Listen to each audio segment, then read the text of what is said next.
Hello guys, welcome back to my channel. मैं हूँ दिगोम और मैं लेकर आई हूँ आपके लिए अपना सेकंड ट्यूटोरियल। तो मेरे पास क्वेरीज आई थी कि मैं लहंगा डिटेलिंग करूँ, मैं अडोबी फ्रेस्को से बनाऊँ या फिर मैं ये एनिमेशन सिखाऊँ। तो गुड न्यूज़ ये है कि मैं ये तीनों चीज़ें करके दिखाऊँगी अपनी एक सिंगल वीडियो में।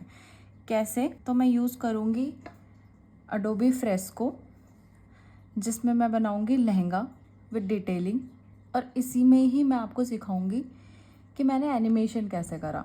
क्योंकि मैं अपने सारे एनिमेशन अडोबी फ्रेस्को में करती हूँ, कुछ कुछ मैं प्रोक्रिएट में करती हूँ, बट मोस्टली मैं अपने सारे एनिमेशन मैं इसी सॉफ्टवेयर से करती हूँ।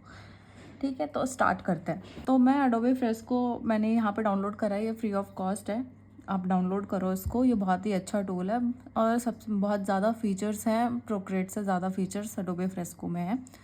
तो जैसे आप अडोबे फ्रेस्को ओपन करोगे तो आपके पास ऐसा इंटरफेस आएगा।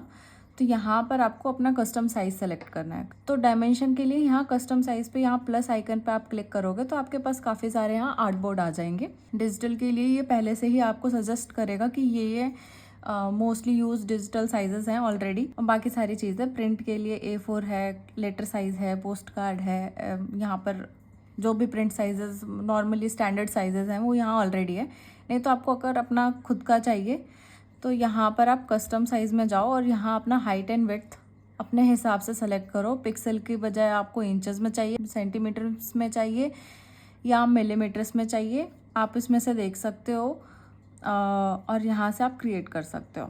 ठीक है, तो अभी हम बनाएंगे फुल HD में 1080x1920। इसको मैंने सेलेक्ट करा, ये मेरे पास मेरा आर्टबोर्ड आ गया। तो यहाँ पर मैं आपको पहले बताती हूँ कि ये क्या क्या है। ये है आपका लेयर पैनल, ये आपके एडजस्टमेंट लेयर्स हैं। यहाँ पर लेयर की प्रॉपर्टीज़ हैं, यहाँ पर अंडू, रीडू और एक्सपोर्ट इंपोर्ट का यहाँ ऑप्शन है। ये आपके ब्रशेज़ हैं, ब्रशेज़, इरेज़र, स्मज टूल, जो भी आपके टूल्स होते हैं जिससे आपको ड्रॉ करना है। नेक्स्ट, ये जो आपका ये फ़ोटो का आइकन है, यहाँ से आपको क्लिक करके अपनी फ़ोटो निकाल ली है जिस पर हम ड्रॉ करने वाले हैं। मैंने यहाँ पे फ़ोटो पे सेलेक्ट करा, मेरी फ़ोटो है फ़ोटो लाइब्रेरी में, मैं जाऊँगी। मैंने यहाँ पर अपनी फ़ोटो निकाल ली क्योंकि मेरे को अभी कोई लहंगे की फ़ोटो मिली नहीं है, तो मैंने अपनी ही फ़ोटो निकाल कर मैं आपको बताने वाली हूँ कि ये मैं कैसे बनाऊँगी। तो आपके पास जैसे ही आप ओपन करोगे तो आपके पास ऐसा ब्लू आउटलाइन आ जाएगा, तो जिससे आप इसको रीसाइज़ कर सकते हो। जैसे मैंने इसको रीसाइज़ करना है मेरे को इतना साइज़, ताकि मैं सोच रही हूँ थोड़ा सा छोटा ही करती हूँ ताकि मैं आपको बैकग्राउंड भी बता सकूँ कि बैकग्राउंड मैं कैसे एनिमेट करूँगी। ओके, तो मैंने इसको यहाँ पे डन कर दिया। तो ये मेरे पास एक लेयर फिक्स्ड हो गया। तो यहाँ पर मैंने ऊपर स्पेस इसलिए छोड़ा है ताकि मैं बैकग्राउंड ड्रॉ कर सकूँ। अब इसकी मुझे ओपेसिटी डाउन करनी है जैसा कि हमने प्रोक्रिएट में किया था। यहाँ पर ओपेसिटी डाउन करने के लिए इस वाले आइकन पे क्लिक करना है और यहाँ पर लेयर ओपेसिटी है 100%, इसको आप कम कर देंगे। आपको जितना आपको शक्ल नज़र आ रही है उतने पे आपको कम ज़्यादा करना है, आपको जितना भी रख सकते हैं। ठीक है, तो मैंने इसकी ओपेसिटी रख दी है, मान लो मैंने 60% के अराउंड मैंने इसकी ओपेसिटी रख दी है। मैं इस पर जाऊँगी, लेयर पैनल क्लोज हो जाएगा। अब मैं यहाँ से न्यू लेयर लूँगी।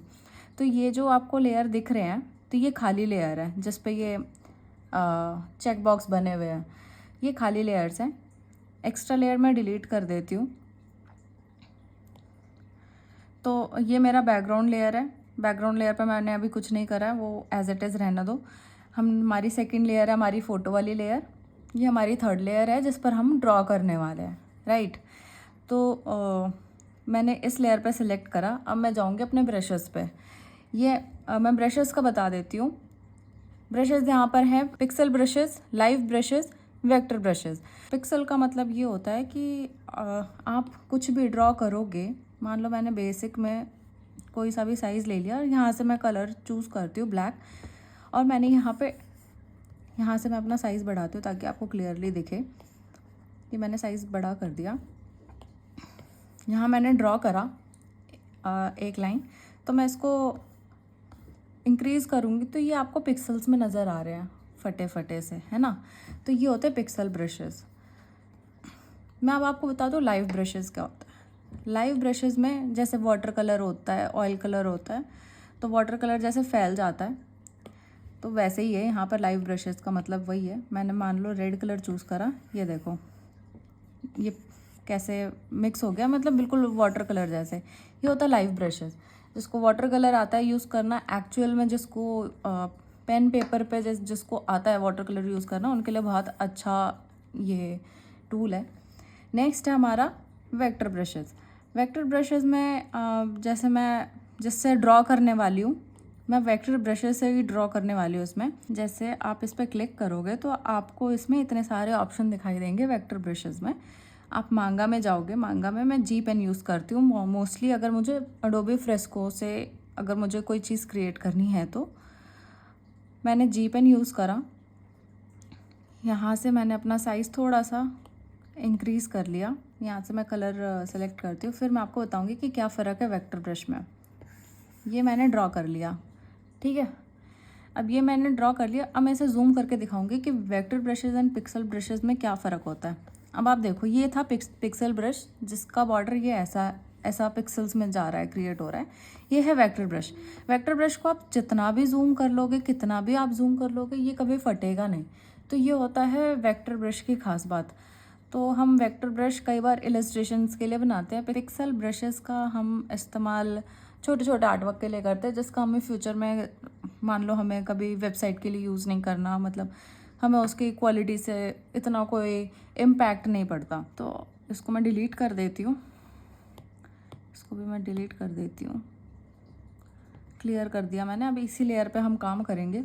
मैंने कलर यहाँ से सेलेक्ट करा है ब्लैक, यहाँ से मैंने अपना साइज़ सेलेक्ट करा है, तो मैं इसको जूम करूँगी। वही मेथड है जो मैंने अपना प्रोक्रिएट पे बताया था, मैं सेम मेथड का इस्तेमाल करूँगी। फिर मैं आपको लहंगा डिटेलिंग बताऊँगी। लहंगा डिटेलिंग का ये मतलब है कि आप सेम स्टेप्स फॉलो कर सकते हो अगर आप प्रोक्रिएट में हो तो। मतलब कोई मैटर नहीं करता कि आप प्रोक्रिएट में बना रहे हो या फिर आप किसी भी सॉफ्टवेयर में आप बना रहे हो। आपको बस ध्यान रखना है कि आपको लेयर कैसे सेलेक्ट करनी है, ठीक है। तो पहले मैं बनाऊँगी, ये आपका ब्रश है, ये आपकी स्मूदनिंग है। स्मूदनिंग अगर आप कम कर दोगे तो देखो, अगर मैं सीधी लाइन खींचूंगी तो मैं खींच नहीं पाऊंगी। मतलब ये है सबसे कम स्मूदनिंग पे। अगर मैं इसको ज़्यादा कर देती हूँ तो अब मैं सीधी लाइन खींचूंगी तो ये उससे बेटर लाइन मैं ड्रॉ कर पा रही हूँ, ठीक है। वही डबल टैप से आप अंडू कर सकते हो। मैंने अंडू कर दिया। मैंने इसकी सेटिंग अपनी सेलेक्ट करी है कि मुझे स्मूदनिंग कितनी चाहिए। मैंने अभी सेंटर में रखा है ताकि मैं आईब्रो वगैरह सही से ड्रॉ कर पाऊँ। जब मैं बड़ी लाइन ड्रॉ करूँगी तो मैं इसकी स्मूदनिंग बढ़ा दूँगी। तो ड्रॉ करते हैं।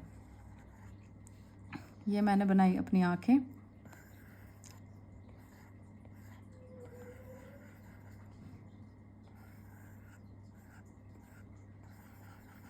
यहाँ से मैंने अपना वाइट कलर सेलेक्ट करा, अपने आँखों की लाइट्स बनाई हैं। यहाँ पे मैंने वापस से ब्लैक कलर सेलेक्ट करा और मैं यहाँ पर अपना नोज़ बनाऊंगी। और इसमें भी सेम मेथड है, आपको कोई भी लाइन डिस्कनेक्ट नहीं रखनी है, आपको सारी की सारी कनेक्ट करनी है ताकि आप उसमें कलर कर सको, ठीक है। तो अब आपको ये फास्ट फॉरवर्ड में दिखेगा कि मैं अब क्या ड्रॉ करने वाली हूँ।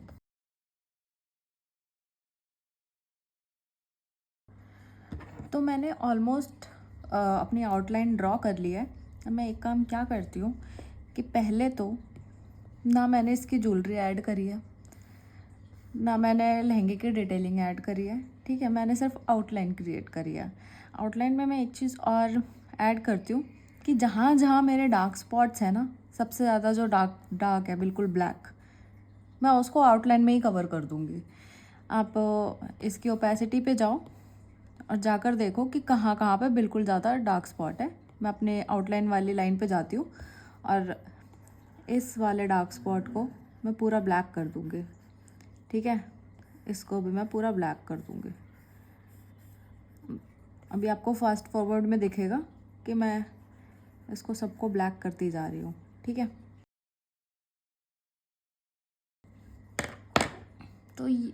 तो ये मैंने अपना बेस क्रिएट कर लिया है। तो अब मैं क्या करूँगी, अब मैं अपनी फ़ोटो को हाइड करके देखूँगी कि मेरा जो लाइन आर्ट है वो कैसा दिख रहा है। तो मेरा अभी जो लाइन आर्ट है वो ऐसा दिख रहा है।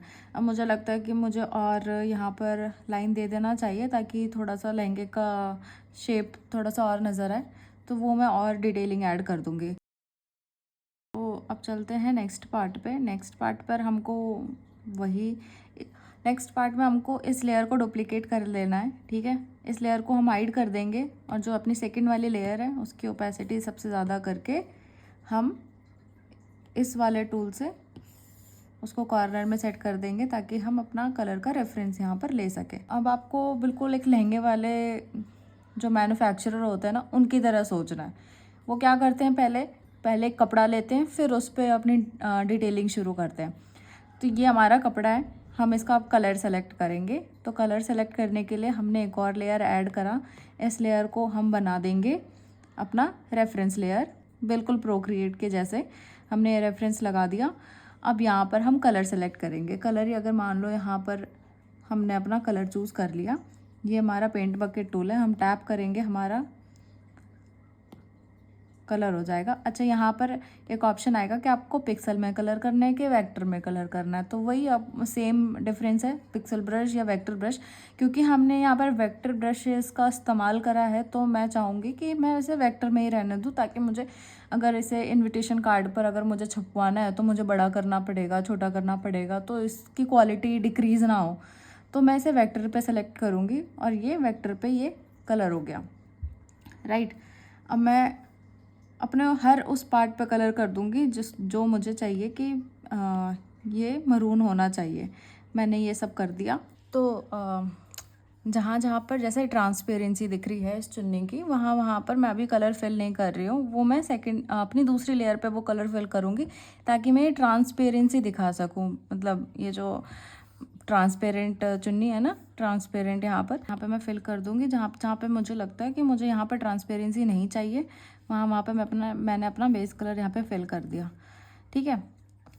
यहाँ पे भी कर देते हैं और यहाँ पे भी, क्योंकि बॉर्डर है, ये बॉर्डर में कोई ट्रांसपेरेंसी नहीं होता।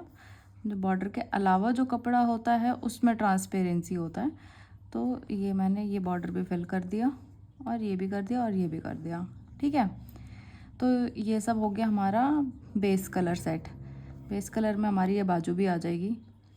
बाजू एक बार देख लेते हैं। तो यहाँ पे भी गैदरिंग है तो हमारा ट्रांसपेरेंसी यहाँ पर ज़्यादा दिख नहीं रहा। तो जहाँ पर ज़्यादा गैदरिंग है चुन्नी की, वहाँ पर हम कर देते हैं कलर, ठीक है। तो ये हमने कलर कर दिया। अब हमारा नेक्स्ट पार्ट है डिटेलिंग का, जो हम अब डिटेलिंग करेंगे। तो हमने ये कपड़ा बना लिया। अब कपड़े के ऊपर अब हमें एम्ब्रॉयडरी करनी है। एम्ब्रॉयडरी करने के लिए मैंने नीचे वाली जो लेयर है उसको हाइड कर दिया और इस फ़ोटो के अलावा जो हमने डुप्लीकेट किया था वो फ़ोटो मैंने विजिबल कर दी है ताकि अब मैं डिटेलिंग कर सकूं। तो ये नीचे वाली फ़ोटो हमारी अपनी लेयर के पीछे ही है। अब मैं डिटेलिंग करूँगी, मतलब जो जो कलर अब मुझे सेलेक्ट करने हैं। मान लो मुझे अब गोल्डन कलर से अब डिटेलिंग करनी है, मैंने गोल्डन कलर सेलेक्ट करा। अब मैं गोल्डन कलर से डिटेलिंग करने लग जाऊँगी अपने कपड़े वाली लेयर के ऊपर वाली लेयर पे। ये आपको फास्ट फॉरवर्ड में दिखाई देगी। मैं अभी तो एक दो लाइन में आपको बनाकर बता देती हूँ। वेक्टर सेलेक्ट करना है अपना, सेम वही अपना ब्रश सेलेक्ट करना है और अपनी डिटेलिंग करनी शुरू कर देनी है। मतलब जहाँ जहाँ पर आपको जो जो कलर आपको समझ में आ रहे हैं, मतलब आपको बहुत ज़्यादा डिटेलिंग चाहिए तो आप ये छोटे छोटे पार्ट भी आप क्रिएट कर दो। बहुत ज़्यादा नहीं चाहिए तो आप सिर्फ जो बॉर्डर लाइन है आप सिर्फ उनको क्रिएट करके भी आप अपना मिनिमल लुक क्रिएट कर सकते हो। तो अभी मैं इस वीडियो में बिल्कुल डिटेलिंग में नहीं जाऊंगी, मैं सिर्फ बॉर्डर क्रिएट करने वाली हूँ ताकि आपको आइडिया मिल जाए कि मैंने वो कि आप डिटेलिंग कैसे कर सकते हो। तो चलो,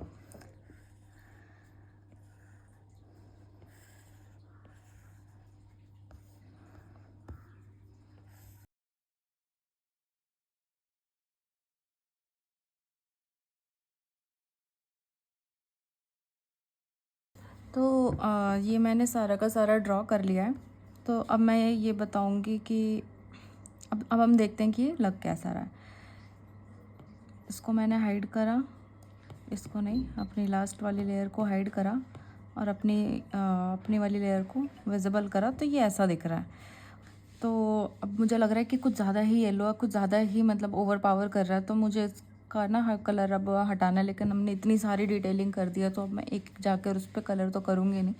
तो मैं क्या करूँगी कि ये जो हमारा डिटेलिंग वाला लेयर है, इसके ऊपर हमने एक और लेयर ऐड करी और इसको हम करेंगे क्लिपिंग मास्क। क्लिपिंग मास्क हमारा यहाँ से होता है। क्लिपिंग मास्क का मतलब ये होता है कि अब सिर्फ इसी वाले पैटर्न पे ही ड्रॉ होगा, मतलब हम इस पे जो भी हम ड्रॉ करेंगे वो सिर्फ इसके नीचे वाली लेयर पे ही ड्रॉ होगा, इसके आसपास आजू बाजू में नहीं होगा। तो मैंने यहाँ से इस गोल्डन कलर से थोड़ा सा लाइट कलर सेलेक्ट कर लिया है और मैं यहाँ से मैंने ब्रश का साइज़ यहाँ पर मैंने बहुत बड़ा कर लिया है और मैं बस तो ऐसे घुमा दूँगी। तो अब मुझे लगेगा कि हाँ, अब मेरा ये वाला गोल्डन कलर अब मुझे ज़्यादा बेटर लग रहा है, तो मैंने ये वाला कलर कर दिया। तो मुझे मतलब एक एक जाकर कलर नहीं करना पड़ा। अब हमारी बारी है कि स्किन कलर हम करते हैं। स्किन कलर मतलब हमारी ओरिजिनल लेयर पे जाएंगे। इसको हमने रेफरेंस बना ही रखा है, तो हमने स्किन कलर यहाँ पर सेलेक्ट करा अपना और यहाँ पर हम स्किन कलर कर देंगे जहाँ जहाँ हमारी स्किन विजिबल है। अब हम अपने हेयर पे भी कलर कर देंगे, मतलब जो भी हमारा कलर है पे टैप करा और ये हमारा कलर हो गया।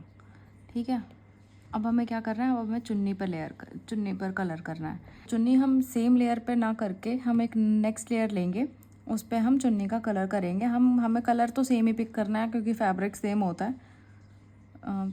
वेक्टर ले लेंगे, हमने चुन्नी पर हमारा कलर कर दिया। ठीक है, यहाँ पे भी कर देंगे पेट पे। ठीक है, अब मेन पार्ट यही है कि अब ये हो कैसे, अब ये ट्रांसपेरेंट कैसे होगा। तो ये ट्रांसपेरेंट करने के लिए हमें इसकी जस्ट ओपेसिटी थोड़ी सी कम कर देनी है, जितना हमें ठीक लगता है। अब हम जो भी बनाएंगे बैकग्राउंड में वो उसके पीछे बिल्कुल वैसे ही दिखेगा जैसा हमारा ट्रांसपेरेंट चुन्नी के साथ दिखता है। अब हमें क्रिएट करना है शेडोज़ एंड लाइट्स। वो हम अपने डिज़ाइन के ऊपर हम अपना शेडो क्रिएट करेंगे। तो अब हमने देखा कि शेडो हमारी यहाँ पर क्रिएट है, मतलब जहाँ जहाँ पर हमारी लेयर बन रही है वहाँ वहाँ पर हमारी शेडो है। हमने सेम कलर पिक करना है और इसकी प्रॉपर्टीज़ में जाकर नॉर्मल से हमें जाना है, हमें मल्टीप्लाई पे। ठीक है, तो मल्टीप्लाई जो हमने सेम मेथड जो हमारा प्रोक्रिएट में मैंने बताया था उसमें मल्टीप्लाई सबसे टॉप में था, यहाँ मल्टीप्लाई हमारा थर्ड ऑप्शन पर है। ठीक है, तो मल्टीप्लाई में जाना है। हमारा जो सेकंड लेयर है शैडो वाला लेयर, वो शैडो वाली लेयर को हमें देखना है कि हमारी शैडो वाली लेयर इन सबसे टॉप पर हो बट आउटलाइन वाली लेयर से नीचे हो, तभी हमारा शैडो क्रिएट होगा। हमने सेम कलर पिक करा है। अब हमें शैडो क्रिएट करना है। शैडो है यहाँ से यहाँ, मतलब तो ये रही हमारी शैडो। ठीक है, ये हमें बाहर नहीं निकालनी, ये हमें शैडो इसी के अंदर ही रखनी है। ये हमारी शैडो, और कहाँ कहाँ शैडो हो सकती है, और शैडो हो सकती है यहाँ पे चुन्नी के पीछे वाले हाँ लहंगे पे जो हमें पीछे की साइड पे दिख रहा है वहाँ पे। यहाँ पर हमारा एक कर्व आ रहा है, वहाँ पे यहाँ पर हो सकता है, यहाँ पर भी है एक, जहाँ पर डिज़ाइन थोड़ा सा आप जब डिज़ाइन बना रहे होंगे तो आपको दिख रहा होगा कि जहाँ पर डिज़ाइन कंप्लीट नहीं हो पा रहा है, इसका मतलब वो वाला लेयर कर्व हो गया है, यानी वो छुप गया है। तो उसको भी हम शैडो से क्रिएट कर देंगे ताकि वैसा इल्यूजन हमारा क्रिएट हो जाए कि वो घूम रहा है। तो ये हमने शैडो क्रिएट कर दिया। तो अब लग रहा है कि हाँ चुन्नी उसके ऊपर है, चुन्नी के पीछे कुछ है, जैसे डेप्थ आ गया है। मतलब अगर आपको और डिटेलिंग करनी है तो ये ग्रीन पार्ट आप यहाँ पर आप कलर कर सकते हो, येलो पार्ट यहाँ पर है वो आप कलर कर सकते हो। वो मैं इसमें नहीं दिखाऊंगी, मेरे को लग रहा है कि इतना ठीक है। अब हम चुन्नी के ऊपर चुन्नी के ऊपर हम एम्ब्रॉयडरी का वर्क करेंगे। जो चुन्नी के ऊपर हमारी ये एम्ब्रॉयडरी है वो हम करेंगे ताकि ये एकदम खाली खाली ना लगे। ठीक है, तो चुन्नी के ऊपर एम्ब्रॉयडरी करने के लिए जो चुन्नी वाली लेयर थी उसके ऊपर ही हम एम्ब्रॉयडरी करेंगे। मतलब हम इस वाली लेयर पे नहीं करेंगे जो हमने अपने पूरे लहंगे पर करा है, वो नहीं, उसके अलग लेयर पे हम एम्ब्रॉयडरी करेंगे। ठीक है, हमने सेम कलर सेलेक्ट करा है यहाँ से, जो भी है हमारा, जो भी हमने एम्ब्रॉयडरी का कलर सेलेक्ट करा था, अपना ब्रश साइज सेलेक्ट करेंगे और चुन्नी की एम्ब्रॉयडरी मतलब जैसी भी है रेफरेंस के हिसाब से, जैसे इस पर चेक बॉक्स बने हुए हैं तो अपने रेफरेंस के हिसाब से यहाँ पर चेक बॉक्स बना बना के अपना चुन्नी आप क्रिएट कर लो।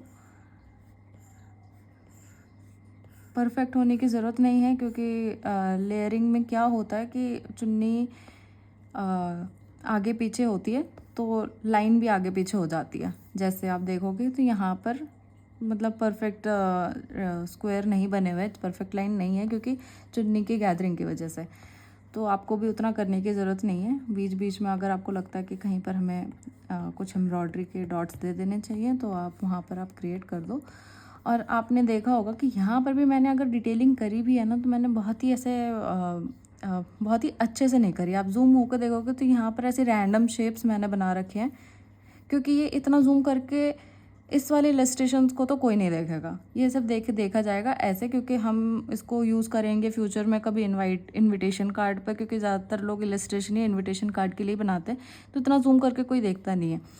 जूम करके हम तभी देखते हैं जब हम फैशन इलस्ट्रेटर होते हैं, मतलब हमें फैशन डिज़ाइनिंग में ज़्यादा जाना होता है, तो हम ये तब वो अच्छे से क्रिएट करते हैं ताकि डिज़ाइनर्स उस डिज़ाइन को देख के एग्जैक्ट क्रिएट कर पाए। लेकिन ये ऑलरेडी मेड है तो हम इसका बस रेप्लिकेट कर रहे हैं, तो उतने अच्छे से हमें बनाने की ज़रूरत नहीं है।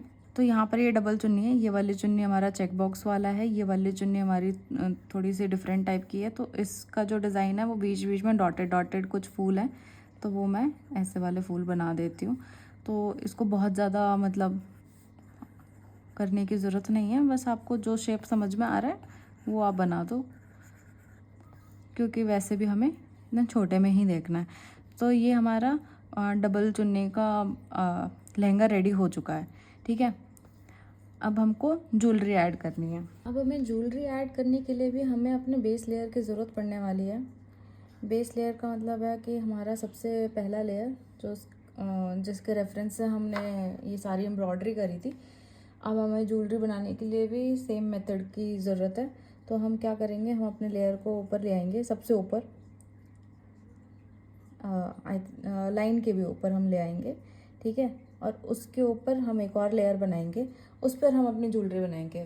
क्योंकि हम अगर ज्वेलरी अपने लाइन के नीचे बनाएंगे तो मैं आपको बताती हूँ वो कैसा लगेगा। मान लो ये हमारा लाइन है, आउटलाइन, इसके नीचे मैं अपने लेयर पे मैं अपनी ज्वेलरी बनाती हूँ। तो मुझे चाहिए कि मेरी ज्वेलरी है मान लो ग्रीन कलर की है कुछ, तो मैंने ये ग्रीन कलर का यहाँ पर कुछ ऐड करा। तो ये देख रहे हो आप, ये लाइन हमारी ओवरलैप कर रही है, तो इसको अवॉइड करने के लिए हम लाइन के ऊपर ज्वेलरी बनाएंगे, इसलिए मैंने ज्वेलरी पहले डिज़ाइन नहीं करी थी। तो हमने ये अपना लेयर ले लिया और यहाँ पर अब हम ज्वेलरी बनाएंगे। ज्वेलरी की मैं आउटलाइन नहीं बनाती, ज्वेलरी को मैं डायरेक्ट क्रिएट करूँगी। डायरेक्ट क्रिएट करने के लिए हमने अपना ग्रीन कलर सेलेक्ट करा, मतलब आपको जो जो शेप दिख रहे हैं यहाँ पर आप ग्रीन कलर से क्रिएट करो। मेरी लाइन अगर सीधी नहीं जा रही है तो स्मूथ कर दो इसको, तो ये थोड़ा सा स्मूथ हो जाएगा। ये मैंने ज्वेलरी क्रिएट कर दी। अब यहाँ पर अपने जो भी आपको डिज़ाइन समझ में आ रहा है आप वहाँ पर बनाते जाओ।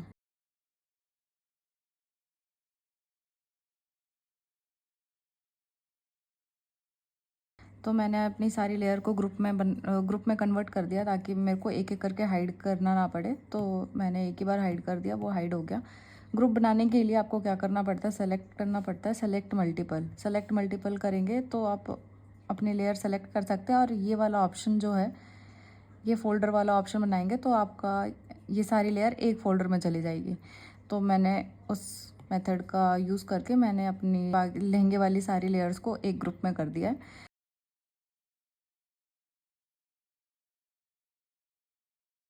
ये हमने रिंग का क्रिएट कर लिया। हमें नेल्स भी लगाने थे, तो नेल्स भी आप ऐड कर लो। नेल्स जैसे मान लो उसमें पिंकिश सा कुछ कलर था, तो यहाँ पर हमारा नेल आ जाएगा। अब हमें हमें अब दोबारा से शैडो पे ही काम करना है, क्योंकि अब हमारे शैडो आएंगी बैंगल्स की, इस ज्वेलरी की, फेस की शैडो आएंगी। तो सेम हम कलर सेलेक्ट करेंगे, स्किन कलर, ब्रश सेलेक्ट करेंगे और यहाँ पर हम अब अपने स्किन पे जो हमारा शेडो है वो क्रिएट करेंगे, और शेडो हम सेम लेयर पे कर सकते हैं जो शेडो हमने अपने लहंगे की बनाई थी। ये वाली जो शेडो हमने बनाई थी, ठीक है। इसी लेयर को सेलेक्ट करके अब हमें अपने स्किन पे अपने शेडो बनानी है, जो अभी तक हमने नहीं बनाई थी क्योंकि ज्वेलरी आनी थी। तो जो भी हमारी शेडो आएगी, जैसे नेल रिंग की भी शेडो सारी आएगी, यहाँ पे हैंड के पीछे सारी शेडो आएगी। तो ये हमने शेडो बना दिया।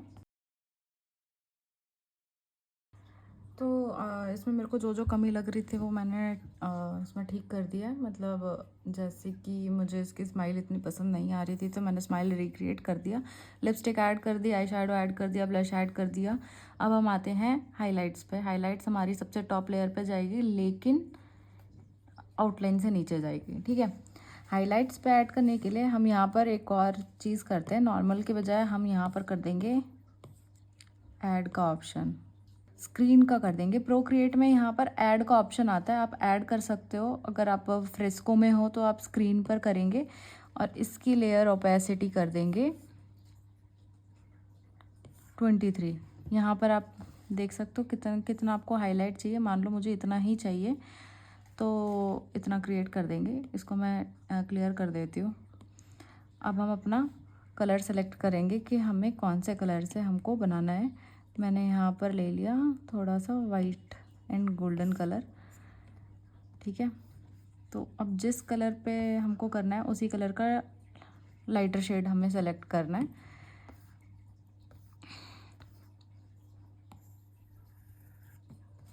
हम सेम कलर भी सेलेक्ट कर सकते हैं, हमें लाइटर से शेड सेलेक्ट करने की ज़रूरत नहीं है।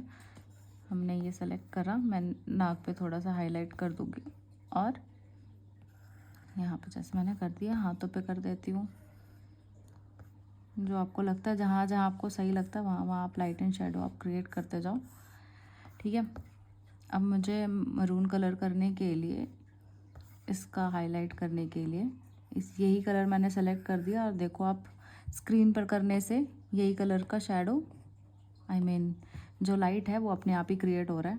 आपको कलर पे ज़्यादा वो करने की ज़रूरत नहीं है, आपने जो कलर किया है वही कलर आपको सेलेक्ट करना है।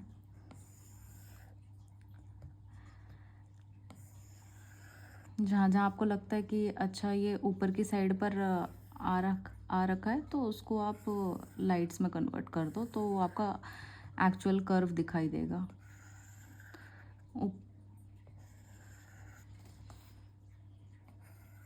यहाँ पे जहाँ जहाँ हमने गैप्स छोड़े थे वहाँ वहाँ पर आप लाइट्स कर दो। तो ये तो हमने अपना बना लिया पूरा का पूरा लहंगे वाला लुक। अब हमें फ़ोटो की ज़रूरत नहीं है, हम अपना फ़ोटो हाइड कर देते हैं। ये मैंने अपना क्रिएट कर लिया।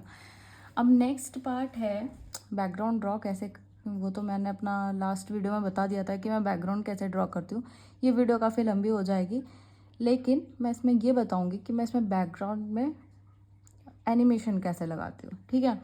तो मैं अब मैं सेम कैनवास पे काम नहीं करूँगी क्योंकि ये फाइल बहुत ज़्यादा हैवी हो जाएगा। तो मैं चाह रही हूँ कि मैं अपने इन लेयर्स के साथ मैसअप ना करके मैं नए डॉक्यूमेंट में जाकर अपने बैकग्राउंड के साथ काम करूँगी। तो मैं इसको एज इट इज़ रहने देती हूँ। मैं इसको एक्सपोर्ट कर लेती हूँ एज अ पीएनजी। पीएनजी का मतलब है कि ये बैकग्राउंड आपको नहीं दिखाई देगा जब मैं अपने नेक्स्ट डॉक्यूमेंट में एक्सपोर्ट करूँगी। तो पीएनजी करने के लिए आपको पहले तो ट्रांसपेरेंट बैकग्राउंड बनाने के लिए पहले तो आपको ये सबसे जो बैकग्राउंड वाली लेयर है इसको हाइड कर देना है। इसको आप हाइड कर दोगे तो आपको ऐसा सा बैकग्राउंड दिखाई देगा। ऐसा बैकग्राउंड मतलब चेक बॉक्स वाला बैकग्राउंड जब आपको दिखाई देगा इसका मतलब है ये ट्रांसपेरेंट है, ठीक है। मतलब अब हम इसको एक्सपोर्ट करेंगे as a PNG. Publish and export as a PNG, not JPG, not PhD, PNG, ठीक है। मैं आपको दोनों में फ़र्क बताती हूँ। अगर मैं इसे जेपीजी करती हूँ, एक्सपोर्ट एज जेपीजी, जैसे मैंने इसको एज अ जेपीजी एक्सपोर्ट कर लिया तो ये वाइट बैकग्राउंड के साथ गया है। अब मैं जाऊँगी और मैंने नया कैनवस लिया है। नए कैनवस पे अब जो भी मैंने अपना बैकग्राउंड ड्रॉ करा था तो मैं अपने पुराने बैकग्राउंड में से अपना निकाल लेती हूँ कोई सा एक बैकग्राउंड। जैसे मान लो मैंने ये बैकग्राउंड अगर मैंने बनाया तो मैंने ये बैकग्राउंड निकाल लिया, ठीक है। अब मैं चाह रही हूँ कि इसके ऊपर मेरी फ़ोटो सेम, मैं फ़ोटो पे जाऊँगी, फ़ोटो सेलेक्ट करूँगी। तो पहले मैं जेपीजी सेलेक्ट करके दिखाती हूँ कि जेपीजी में क्या प्रॉब्लम आती है। ये है जेपीजी की प्रॉब्लम कि इसका क्योंकि बैकग्राउंड ट्रांसपेरेंट नहीं है तो क्या हुआ है कि ये ऐसी इमेज आई है। ठीक है, मतलब अब मैं वाइट बैकग्राउंड कैसे रिमूव करूँ, इसमें अब बहुत टाइम लग जाएगा। तो इसलिए मैंने क्या करा, फ़ोटोज़ में लेकर आई और मैंने इसलिए पीएनजी एक्सपोर्ट करा है ताकि मैं पीएनजी पे काम कर सकूं, ताकि मेरा बैकग्राउंड विजिबल हो। ये मैंने डन कर दिया। ठीक है, बैकग्राउंड मुझे उतना कुछ खास लग नहीं रहा, बट देखते हैं कि क्या कर सकते हैं। मैंने ब्लैक कलर लिया, मैं इसे मल्टीप्लाई पे जाऊंगी और मैं इसे थोड़ा सा उसके लेयर की ओपेसिटी थोड़ी कम कर दूंगी ताकि मैं ज़्यादा दिखाई दूँ, बैकग्राउंड थोड़ा सा कम ही दिखाई दे तो चलता है। थोड़ा सा मतलब अपने हिसाब से एडजस्ट कर लो। ठीक है, आपने जो भी बैकग्राउंड बनाया आपने अपना बैकग्राउंड एडजस्ट कर लिया। अब मैं बैकग्राउंड पे एनिमेशन कैसे लेकर आऊँगी, तो मैं इसको डिलीट कर देती हूँ। तो अब हमारे पास है लेयर्स के मामले में आपको बताती हूँ अब हमारे पास कितनी लेयर्स। हमारे पास हमारी बैकग्राउंड वाली लेयर है, लेयर के ऊपर मैंने एक ओपेसिटी डाली है। ये आपकी मर्ज़ी, आप डाल सकते हो नहीं डाल सकते हो, क्योंकि मैंने इसे ये आपका ऑप्शनल है। आपका फ़ोटो अगर आपके बैकग्राउंड के अकॉर्डिंग अच्छा लग रहा है तो ये कोई ज़रूरत नहीं है ये डालने वाला, मतलब कोई ज़रूरत नहीं है इसको लगाने की।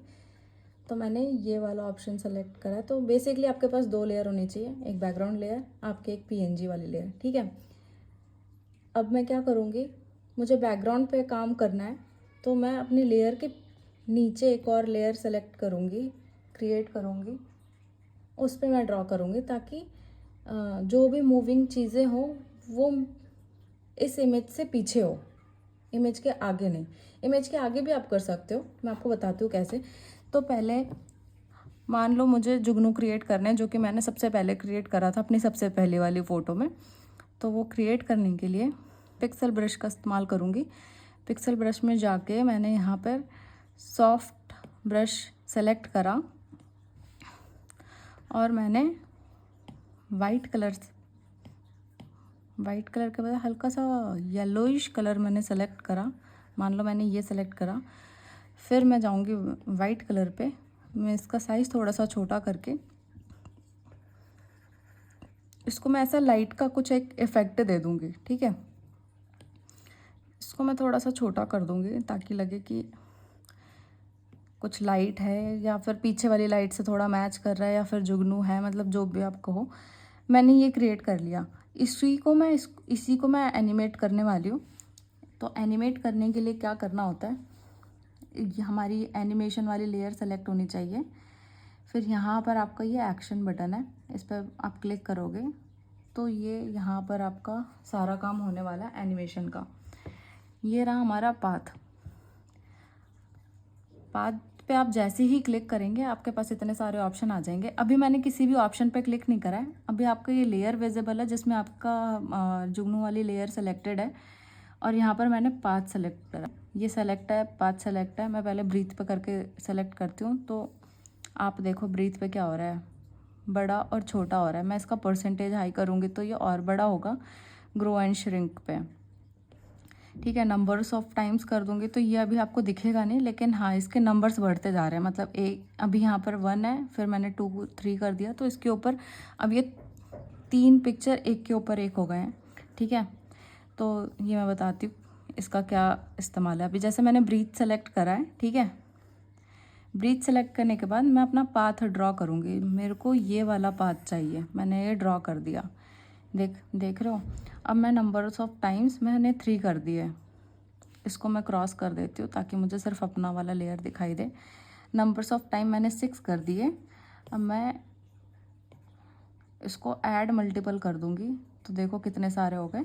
ऐड मल्टीपल के बजाय अब मैं स्कैटर्ड कर दूँगी। स्कैटर्ड का मतलब वो अलग अलग इधर उधर फैल जाएंगे।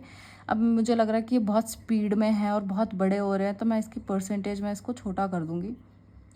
मैंने इसको छोटा कर दिया। नंबर्स ऑफ टाइम्स मैं थोड़ा सा डिक्रीज़ कर देती हूँ, 2 कर दिया मैंने। मल्टीपल्स में मैंने 6 किया है।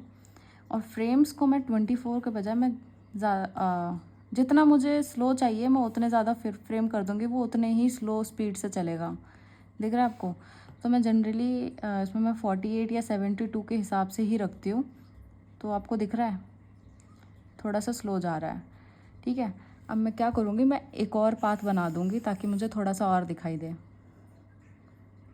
ठीक है।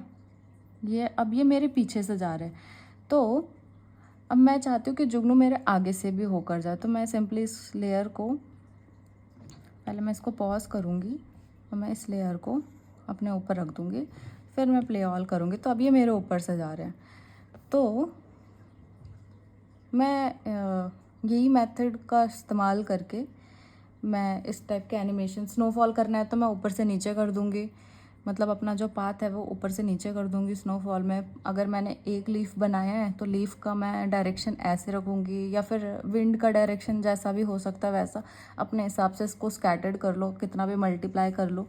तो आपको सिर्फ एक ही एलिमेंट ड्रॉ करना है और उसी के साथ आपको एनिमेट करना है। और फिर उसके बाद जब आप सेटिस्फाइड हो अपने रिज़ल्ट से, ठीक है, तो आपको यहाँ पर एक्सपोर्ट में जाना है, पब्लिश एंड एक्सपोर्ट, मोशन में जाना है और MP4 सेलेक्ट करना है। यहाँ पर अपना फाइल नेम भी सेव कर सकते हो, मैंने नहीं करा हुआ। अब देखो अगर मैं वन पे रखती हूँ, लूप को मैं 1 पे रखती हूँ तो ये 7.1 सेकेंड का दिखा रहा है। अब मुझे चाहिए मिनिमम 15 सेकेंड का, ताकि मैं अपनी रील पे अपनी स्टोरी पे लगा सकूँ 15 सेकेंड। तो मैं लूप इसका बढ़ा दूँगी, तो ड्यूरेशन टू लूप पे 14.2 हो गया, तो मेरे लिए ठीक है, मैं 14.2 से काम चला सकती हूँ। आपको थोड़ा सा लंबा और चाहिए, अपनी वीडियो जितनी लंबी चाहिए उतना आप लूप बढ़ाते जाओ, उतने आपकी ड्यूरेशन बढ़ती चली जाएगी। मैंने 2 पे रखा, 14.2 आ गया। मैं इसे जनरेट डन करोगे तो डन से नहीं होगा आपका, जनरेट फ्रेम्स करने से ही होगा। जनरेट फ्रेम्स करोगे तो ये आपका फाइनल वीडियो है। मैं इसे एक्सपोर्ट कर दूँगी, सेव वीडियो कर दूँगी। अब मैं डन कर दूँगी। मैं अपने फ़ोटोज़ में जाऊँगी और मैं ये देखूँगी कि ये मेरा बन के रेडी हो गया। तो ये था मेरा आज का पूरा ट्यूटोरियल, जिसमें मैंने आपको सिखाया अडोबी फ्रेस्को में लहंगे की डिटेलिंग के साथ एनिमेशन कैसे करना है। मतलब जितने भी मैं कवर कर सकती थी मैंने बता दिया। आप मुझे कमेंट में करके बताओ कि आपको नेक्स्ट ट्यूटोरियल आपको किस चीज़ पर चाहिए, मैं उस चीज़ पर बनाने का मैं ट्राई करूँगी। सब्सक्राइब कर दो, लाइक कर दो, फॉलो कर दो। मैं ऐसे ट्यूटोरियल्स बनाती रहूँगी, आपको सिखाती रहूँगी। तब तक के लिए बाय बाय।